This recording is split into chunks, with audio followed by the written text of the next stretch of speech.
صدق الله مولانا العظيم وبلغنا رسوله النبي الكريم الأمين إن الله وملائكته يصلون على النبي يا أيها الذين آمنوا صلوا عليه وسلموا تسليما اللهم صل على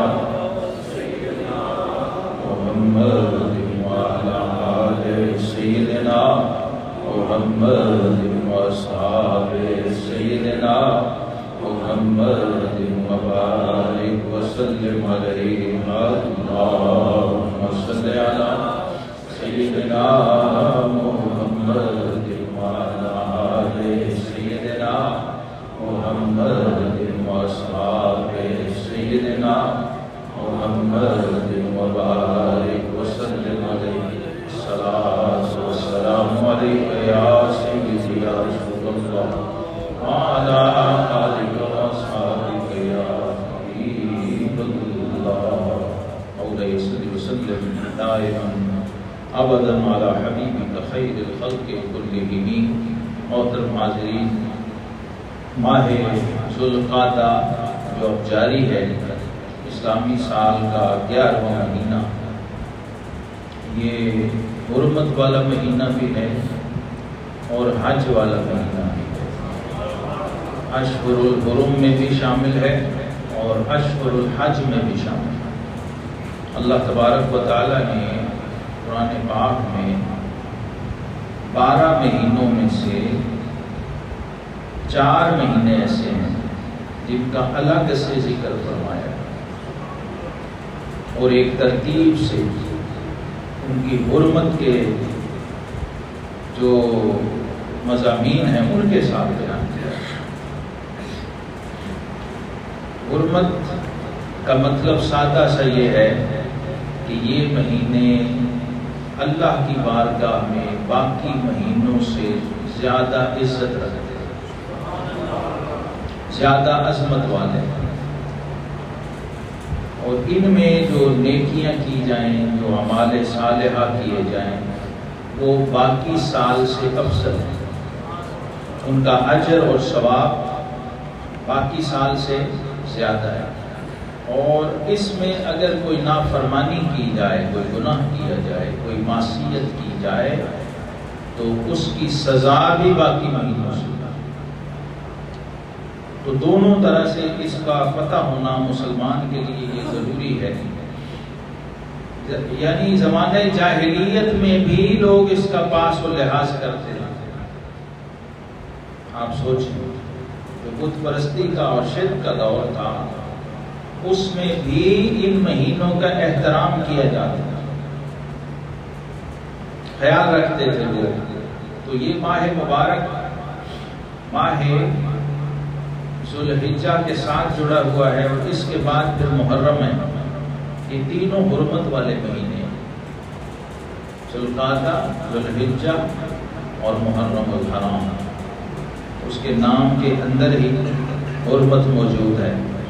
اور ایک مہینہ الگ ہے، وہ ہے رجب المرجب. یہ 4 مہینے حرمت کے ہیں اور 3 مہینے حج والے، اشہر الحج. یہ ہیں شوال جو گزر گیا، عید الفطر والا مہینہ، اور اب جو جاری ہے یہ ہے کون سا؟ ذوالقعدہ یا ذیقعدہ یا ذیقعد. یہ تینوں لفظ بولے جاتے ہیں. اس کے بعد ہے ذوالحجہ، حج والا مہینہ. اس میں حج ادا کیا جاتا ہے. اس میں حج کی تیاریاں شروع ہو جاتی ہیں، لوگ روانہ ہو جاتے ہیں بیت اللہ شریف کی طرف زیارت کے لیے، مناسک حج کے لیے. آج اسی مناسبت سے ہم اسلام کے اس رکن اعظم کا ذکر پاک کرنے کی سعادت حاصل کریں گے، جس کو حج کہتے ہیں. اسلام کے جو ارکان ہیں 5، اس میں یہ رکن اعظم ہے. اپنی حیت کے اعتبار سے، اپنی روح کے اعتبار سے، اپنی کیفیت کے اعتبار سے. اس کے اندر باقی جتنے ارکان ہیں وہ کسی نہ کسی طرح موجود ہیں. آج اتنی جامع عبادت ہے کہ نماز، روزہ، زکوٰۃ، یہ سب کچھ اس کے اندر کسی نہ کسی طرح گھلا ملا ہوا ہے، مکس ہے۔ اس لیے اس کی برکات، اس کے فضائل اور اس کی تفصیلات اتنی ہیں کہ رب کائنات جل مجدہ الکریم نے پوری سورہ حج قرآن پاک میں بتایا، سورہ حج، اور پھر جگہ جگہ پہ سورہ بقرہ میں، سورہ آل عمران میں، سورہ ابراہیم میں حج کا ذکر ہے۔ میں نے جو آیت پڑھی ہے یہ سورہ آل عمران کی آیت نمبر 96 اور 97، ان اول بیت وضع للناس، پہلا گھر جو لوگوں کے لیے بنایا ہے۔ اس میں عجیب بات یہ ہے کہ سب لوگ گھر اپنے لیے بناتے ہیں، اور رب کریم نے اپنا گھر لوگوں کے لیے بنایا۔ للذی ببکۃ مبارکا، بکہ یہ مکہ کا نام ہے عبرانی زبان میں، مکہ کو اس وقت بکہ کہا، ببکۃ مبارکا، برکت والا شہر اور برکتوں والا گھر، اور اس کا مقام اور اس کی شان اور اس کی وسعت یہ ہے ہدی للعالمین، یہ تمام عالمین کے لیے ہدایت کا سامان ہے۔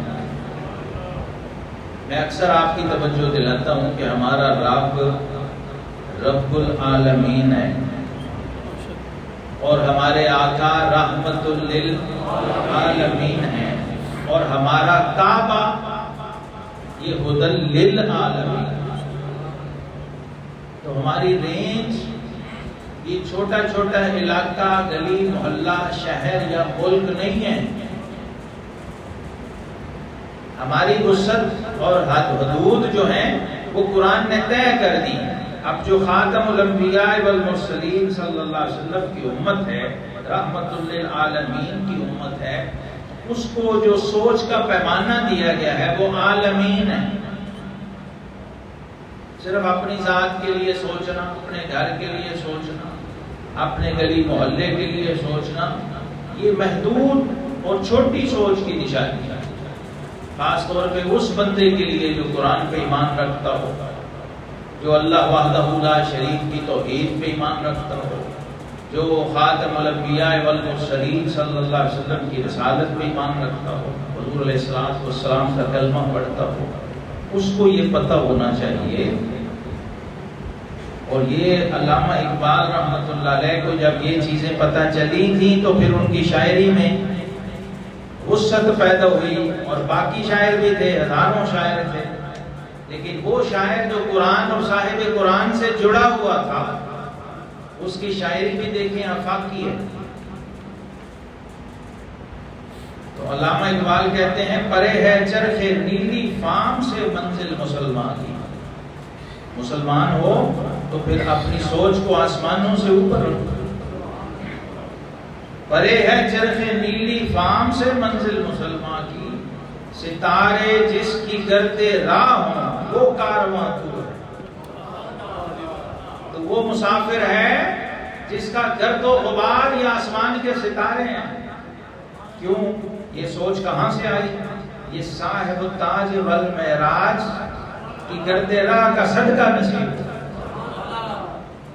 جس امت کا نبی سدرۃ المنتہا سے گزر گیا ہو، اس امت کی کم از کم سوچ تو سدرۃ المنتہا تک ہونی چاہیے، آسمانوں سے آگے ہونی چاہیے۔ کافر میں اور مسلمان میں ایک بڑا سوچ کا فرق ہے، وہ بھی اس عالمین کے میسج سے اور اس کی روح سے علامہ اقبال نے اخذ کیا، کیونکہ قرآن سے ان کا بڑا تعلق تھا، قرآن سے جڑے ہوئے تھے، قرآن میں فنا تھے، قرآن سے فیض یاب ہوتے تھے، اور دن رات قرآن کے نور سے اپنی فکر کو، اپنی سوچ کو، اپنے دماغ کو روشن کرتے تھے۔ تو وہی بندہ ایسی بات کر سکتا ہے اور ایسے شاعر کا تخیل اتنی بلند پرواز کر سکتا ہے۔ وہ کہتے ہیں کافر کی یہ پہچان ایک پیمانہ ہے دیکھنے کا، کافر کون ہے اور مومن کون ہے؟ علامہ اقبال کہتے ہیں کافر کی یہ پہچان کہ آفاق میں گم ہے، کافر کی یہ پہچان، آفاق کا مطلب ہے پوری کائنات ہے، کافر کی یہ پہچان کہ آفاق میں گم ہے، اور مومن کی یہ پہچان کہ گم اس میں ہے آفاق۔ یہ فرق ہے۔ کافر آفاق میں، دنیا میں، کائنات میں، اس جہان میں گم ہے، چاہے وہ عام آدمی ہے، چاہے وہ بڑے سے بڑا نیوٹن ہے جو سب سے بڑا سائنسدان ہے، یا سقراط و بقراط ہے، وہ کائنات میں گم ہوتا ہے۔ اور جو محمد مصطفیٰ صلی اللہ علیہ وسلم کا غلام ہو، اس کے سینے میں اللہ نے اتنی وسعت دی ہوتی ہے کہ ساری کائنات اس کے سینے میں گم ہو جائے۔ یہ فرق ہے، یہ فرق آپ کو پتہ ہوگا تو پھر آپ کی سوچ بدلے گی، خیال بدلے گا، مزاج میں تبدیلی آئے گی، ترجیحات میں تبدیلی آئے گی، اور حج اثر انداز ہوگا آپ پہ۔ حج آپ کر آئیں اور آپ کے اوپر حج اثر نہ کرے، اس کا مطلب ہے کہ حاجی میں کوئی خامی ہے، کوئی کوتاہی ہے، کوئی کمی ہے، اس نے حج کو حج کی طرح ادا نہیں کیا۔ اس لیے ہمارے ائمہ نے اتنی تفصیلات بیان کر دی ہیں، میرا خیال ہے کسی اور عبادت کے بارے میں اتنی تفصیل نہیں ہے جتنی حج کے بارے میں۔ اب میں اس کے صرف ایک جز پہ آج تھوڑی بات کرنا چاہتا ہوں، مناسک ہیں بہت سارے۔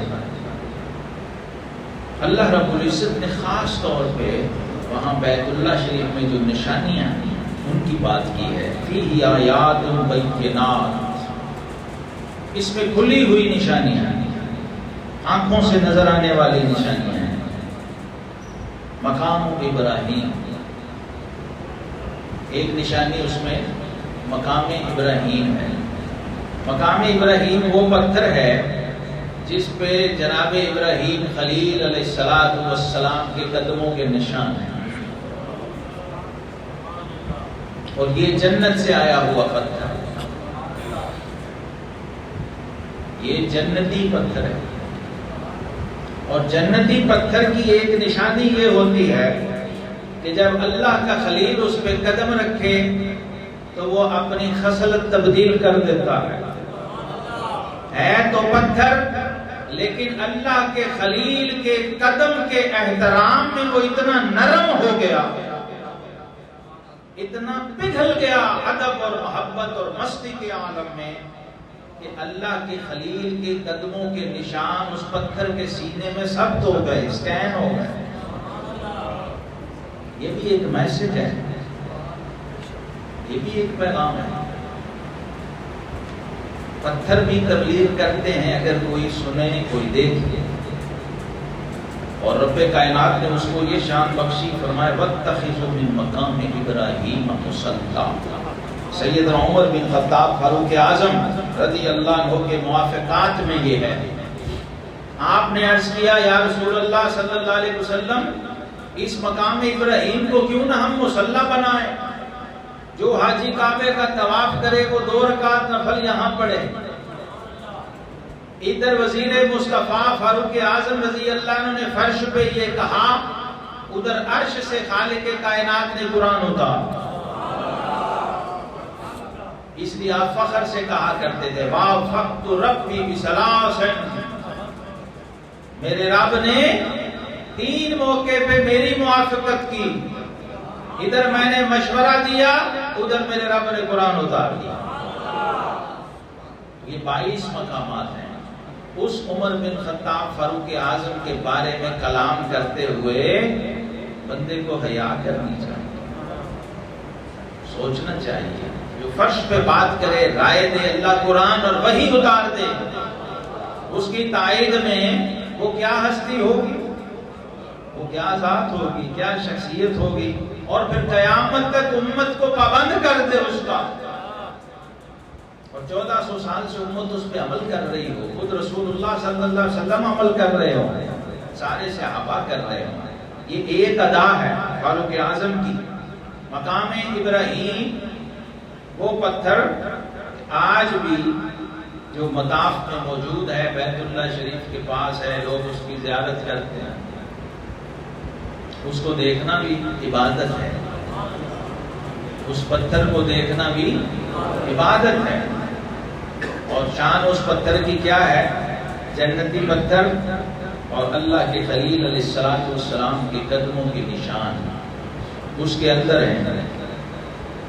پھر نبی کریم علیہ السلام نے فرمایا اب یہ کھلی نشانیاں ہیں، اب بھی کسی کو نظر نہ آئے تو اسے کچھ نظر نہیں آ سکتا۔ ان کو اللہ نے کھلی نشانیاں کہا ہے، اور اللہ کی نشانیوں کی شان یہ ہے وَمَن يُعَظِّمْ شَعَائِرَ اللَّهِ فَإِنَّهَا مِن تَقْوَى الْقُلُوبِ۔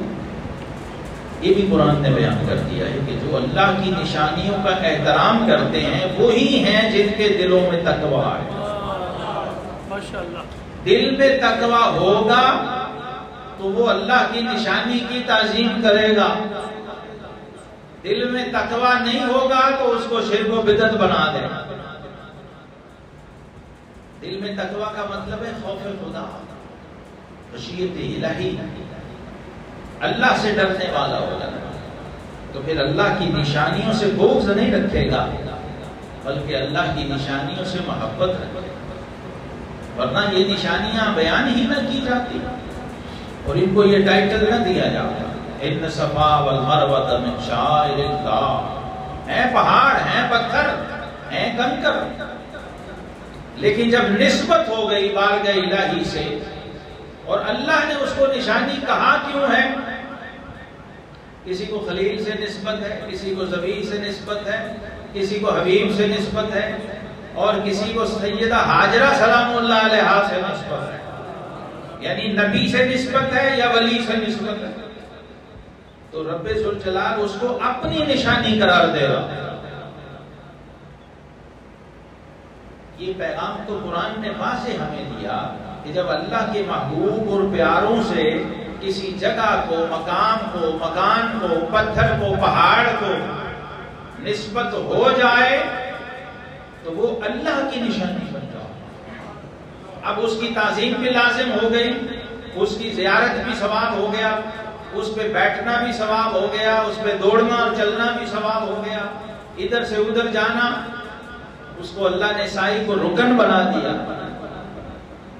یہ حج کے اندر تو الحمدللہ قدم قدم پہ یہ مشاہدہ حاجی کو نصیب ہوتا ہے، زیارات اور تبرکات جگہ جگہ پہ اللہ کی نشانیاں اور شاعر موجود ہیں، ان کو وہ دیکھتا۔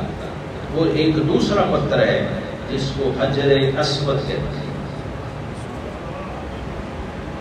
یہ بیت اللہ شریف کی دیوار میں نصب ہے، اس کو چھونا، اس کو چومنا، حتیٰ کہ اس کا استسلام کرنا، دور سے ہی اشارے سے ہی اس پتھر سے فیض لینا،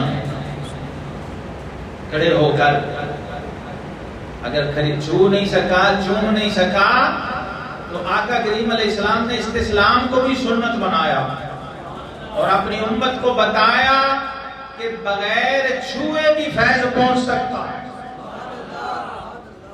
وہ کام جو چھو کے کرنے والا کر رہا ہے اور فیض لے رہا ہے، اگر تم وہاں پہنچ نہیں سکتے، اتنی طاقت اور ہمت نہیں ہے، کمزوروں، ضعیفوں، بوڑھوں، خواتین کے لیے رحمت کائنات صلی اللہ علیہ وسلم نے یہ رحمت کا لنگر رکھا ہے، یہ آسانی سے، سہولت سے جاؤ، ادب اور احترام سے جاؤ، اس پتھر کی طرف رخ کرو، اللہ کا نام لو اور اپنے ہاتھ سے یہ تصور کرو کہ میں اس کو چھو رہا ہوں۔ تو اس جنتی پتھر میں اتنا نور اور اتنی طاقت اور اتنی ویوز ہیں کہ یہ دور سے بھی تمہارے گناہوں کو چوس سکتا۔ اس پتھر کا یہ کمال ہے، جب جنت سے آیا تھا تو یہ سفید تھا، نورانی تھا اور اتنا چمکتا تھا جیسے فانوس چمکتا ہے، کئی میلوں پہ اس کی روشنی اور لائٹ جاتی تھی، رات کو چراغ کی ضرورت نہیں ہوتی تھی،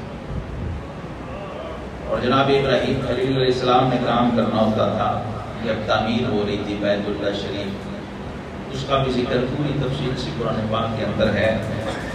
تو یہ جنت کا پتھر ایک اور بھیجا تاکہ روشنی ہو، لائٹ ہو، اور اللہ کے خلیل ابراہیم علیہ السلام اس کو بیت اللہ شریف کے دیوار میں نصب فرمائیں اللہ کے حکم سے۔ آقا کریم علیہ السلام نے ان دونوں پتھروں کے بارے میں فرمایا الحجر والمقام یاقوتتان من یواقیت الجنہ، حجر اسود بھی اور مقام ابراہیم بھی، یہ دونوں جنت کے یاقوت ہیں، اور یہ اس امت کو شرف ہے، اس امت کو اعزاز ہے کہ آقا کریم علیہ السلام نے مرنے سے پہلے، جنت میں داخل ہونے سے پہلے جنت کے ٹکڑے یہاں منگوا کے اپنی امت کو دکھا دیے۔ ابھی جنت میں تو جب جاؤ گے تمہارے لیے جنت کے ٹکڑے دنیا میں رکھوا دیے، انہیں دیکھتے بھی رہو، چومتے بھی رہو، ان کی زیارت بھی کرتے رہو اور ان سے فیض بھی لیتے رہو۔ ان پتھروں کا آج خاص طور پہ جو حدیث کے اندر بہت زیادہ ذکر آیا، ان کی فضیلت آئی، اور آقا کریم علیہ السلام نے خود بوسہ دیا اس پتھر کو، یہ اعزاز ہے، یہ شرف ہے، اور جو اہل محبت ہیں وہ اس نیت سے حجر اسود کو چومتے ہیں کہ کاش اللہ کے محبوب کے لبوں کو مس کرنے والا جو مقام ہے وہ ہمیں بھی نصیب ہو۔ اب اپنا خیال، اپنی سوچ، اپنا نظریہ ہوتا ہے۔ اور ایک تیسرا مقام ہے جس کا خاص طور پہ آج میں ذکر کرنا چاہتا ہوں، اس کو کہتے ہیں رکن یمانی۔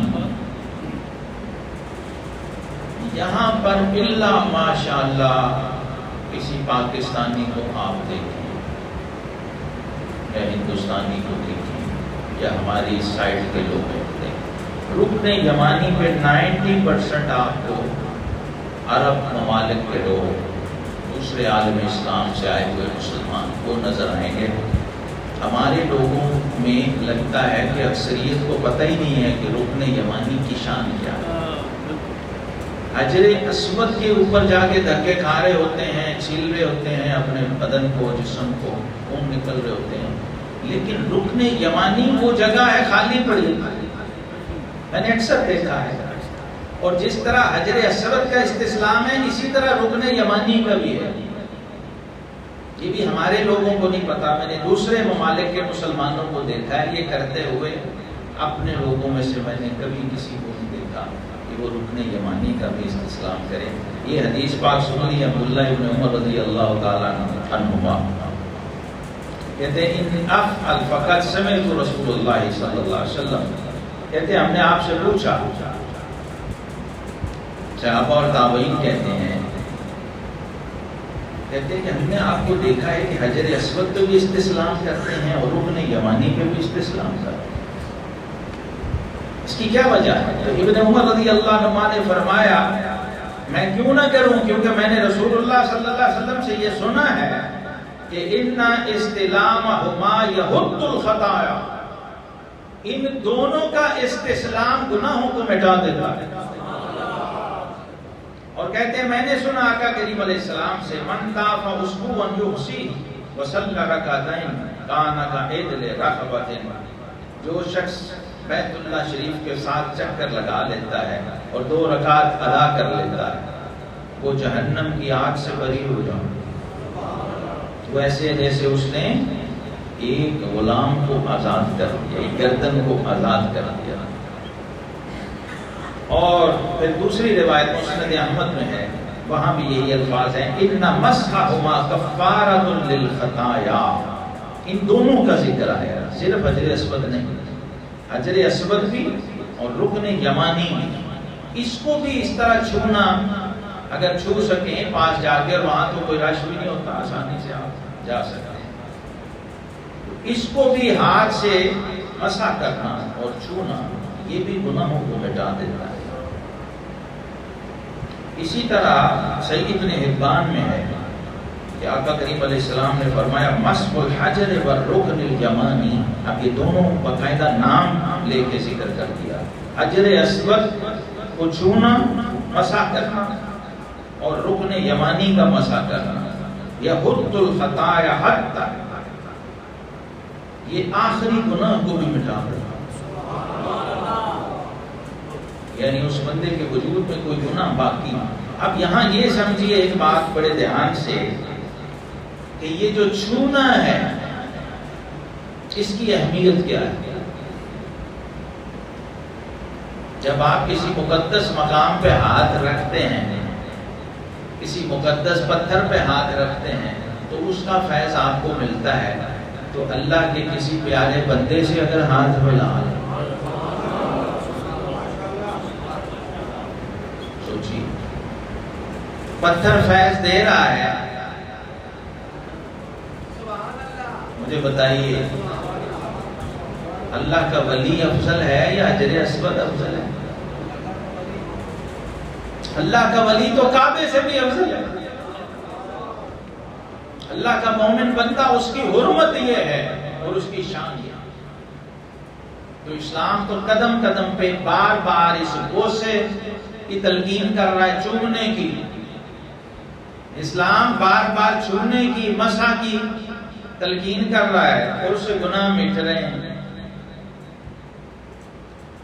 اور پھر جو تشبیہ دی گئی ہے اس حجر اسود کو، اس نے جا کے اس کی حقیقت کو کھولا ہے کہ اس کی ضرورت کیا تھی۔ آقا کریم علیہ السلام نے فرمایا کہ حج ایسی عظیم عبادت ہے، اور حج میں طواف جو اس کی روح ہے، طواف جیسی عبادت روئے زمین پہ اور کوئی نہیں۔ یہ یاد رکھیں، بیت اللہ شریف کا طواف کرنا یہ وہاں کی ہوئی عبادتوں میں بھی سب سے افضل ہے، نماز سے بھی افضل ہے، جتنی بھی عبادتیں سب سے افضل۔ اور اس طواف کو بھی آقا کریم علیہ السلام نے نماز فرمایا، کعبے کا طواف بھی نماز کی طرح ہے، اس لیے اس میں باتیں نہیں کر سکتے کہ 2-3 ہاتھ پکڑا ہوا ہے، چلو چکر ہی پورے کرنے ہیں نا، اور ساتھ اپنی گپ شپ بھی چل رہی ہے۔ جیسے نماز میں بول نہیں سکتے، گفتگو نہیں کر سکتے، ایسے طواف ذکر ہے اللہ۔ تو یہ بھی میں نے دیکھا ہے۔ تو آقا کریم علیہ السلام نے فرمایا طواف حول البیت صلاۃ، ترمذی شریف، بیت اللہ کے گرد چکر لگانا یہ صلاۃ ہے۔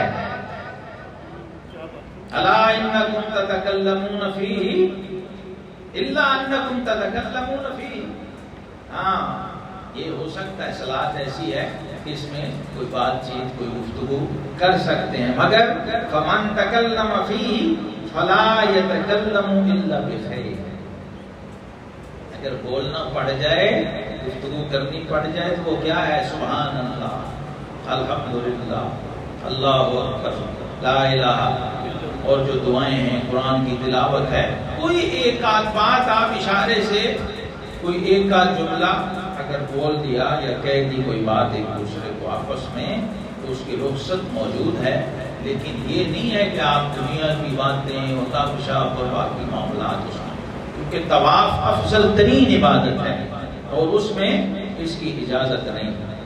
پھر آقا کریم علیہ السلام نے فرمایا، یہ بہت ساری حدیث ہیں، میں اس میں سے ایک تو پڑھ رہا ہوں ریکارڈ کے لیے، یہ بھی ترمذی شریف کی حدیث ہے، عبداللہ ابن عباس رضی اللہ عنہ اس کے راوی ہیں، فرمایا من طاف بالبیت 50 مرہ، جس نے 50 بار کعبہ کا طواف کر لیا، خرج من ذنوبہ کیوم ولدتہ امہ، تو گناہوں سے اس طرح پاک ہو جائے گا جیسے آج ہی اس کی ماں نے اسے جنم دیا۔ یہ وہ عظمت مآب عبادت ہے، وہ عظیم الشان عبادت ہے۔ اس لیے یہ دہرا رہا ہوں کہ کچھ لوگ وہاں جا کر عمرے بہت کرتے ہیں، وہاں یاد رکھیں سب سے افضل عبادت طواف ہے، کثرت طواف، جتنا ہو سکے آپ وہ کیجئے، وہ زیادہ عمرے کرنے سے بھی افضل ہے. یعنی اپنی انرجی انسان کی ایک حد ہے اس کو وہاں لگائے، وہ افضل عمل ہے. پھر آقا کریم علیہ السلام نے فرمایا جس نے بہترین طریقے سے وضو کیا، پھر رکن یمانی کا استلام کیا، جو میں بار بار دوہرا رہا ہوں، پھر حدیث پاک میں آ رہا ہے، فرمایا وہ ایسے ہوتا ہے جیسے رحمت کے دریا میں ہوتے کھانا. اور جب استلام کرے تو کہے بسم اللہ واللہ اکبر. کئی لوگ کہتے ہیں اللہ اکبر اللہ اکبر، بسم اللہ اللہ. یہ یاد، کئی میرے ساتھ تھے، میں نے دوستوں کو بتایا جو طواف کر بھی رہے تھے، وہ آتے ہیں اللہ اکبر بسم اللہ بڑی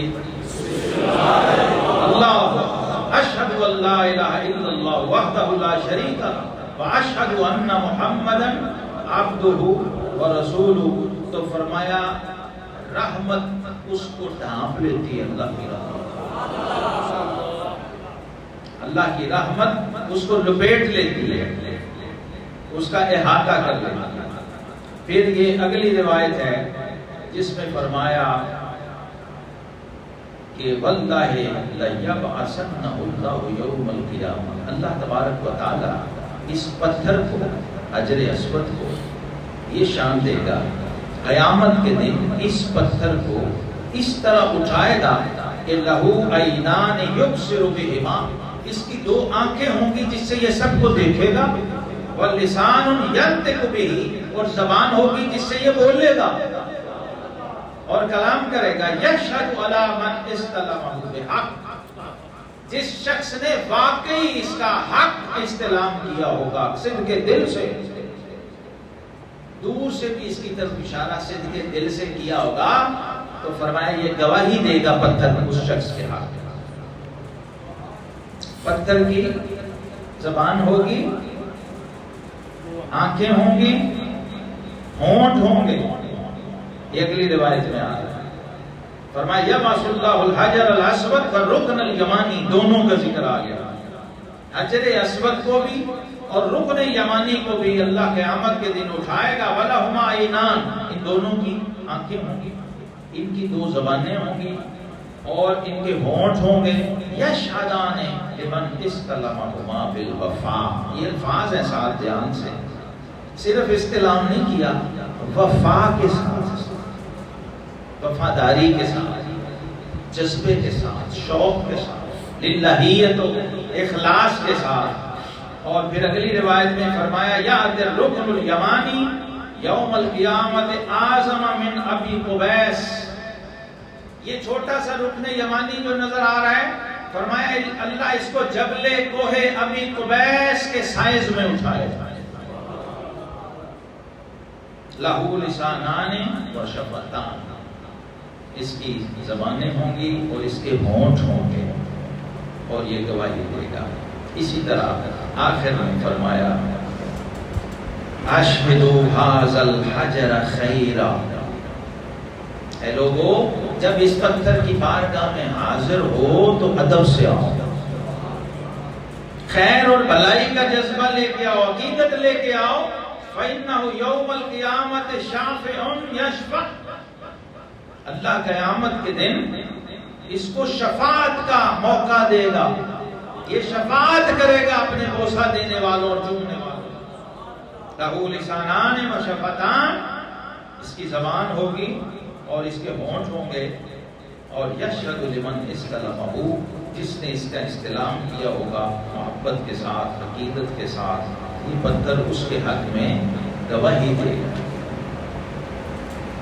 اور فرمایا جب یہ نازل ہوا تھا یہ پتھر تو دودھ سے زیادہ سفید تھا،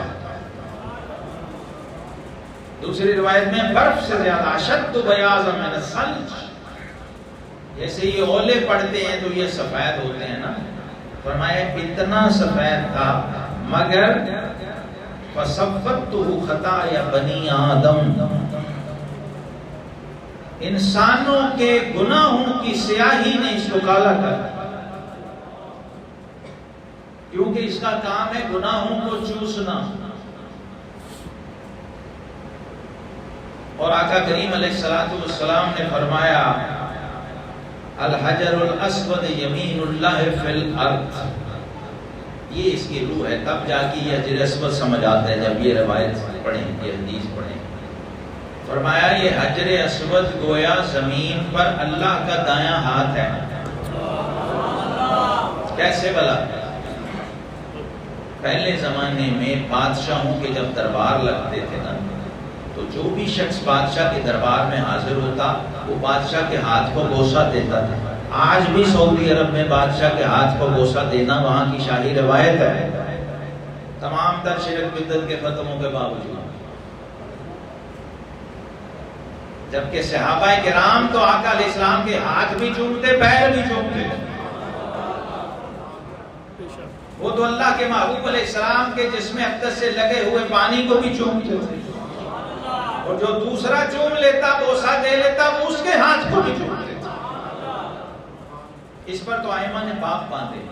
تو یہ روح ہے حجر اسود کا. فلسفہ کیا ہے کہ کعبہ گویا دربار الہی ہے، اور وہ بادشاہ حقیقی احکم الحاکمین اپنے دربار میں اپنی شان سے جلوہ فروز ہے، اور اس کا دست قدرت حجر اسود کی شکل میں وہاں موجود ہے.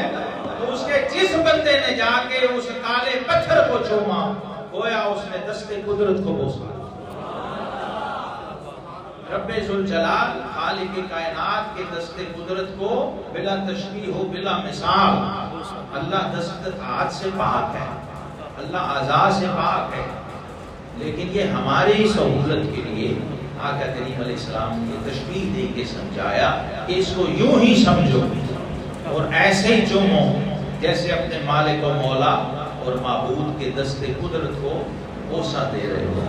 اللہ رب العزت ہمیں حج کی اور مناسک حج کی برکت نصیب فرمائے.